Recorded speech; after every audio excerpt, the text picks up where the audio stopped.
Welcome to the Banker Lamp. Please enjoy the video. You're starting by removing the visible Run and Debug entry, open Visual Studio Code, and look at the activity bar on the left. Once you see the play/bug icon, right-click it. This is the fast path.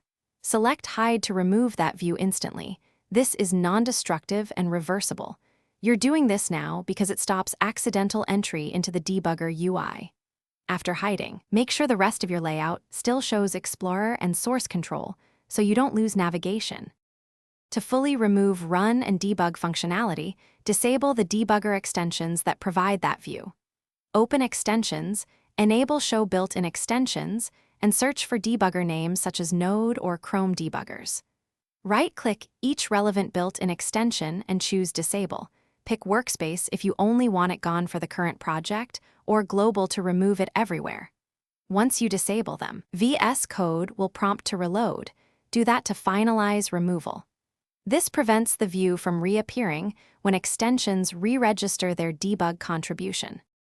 Finish by reloading the window and verifying that the Run and Debug icon is gone and that related debugger extensions remain disabled. If the view reappears, first run Developer, reload Window. If that fails, open Settings. JSON and check for extensions or workspace settings that re-enable debug contributions, then clear workspace cached state and reload. Make sure to re-enable only the specific debuggers you need later. This keeps your UI clean and prevents accidental debug sessions while preserving the rest of VS Code functionality. Thanks for watching. If this was helpful, leave a like and consider subscribing. See you next time.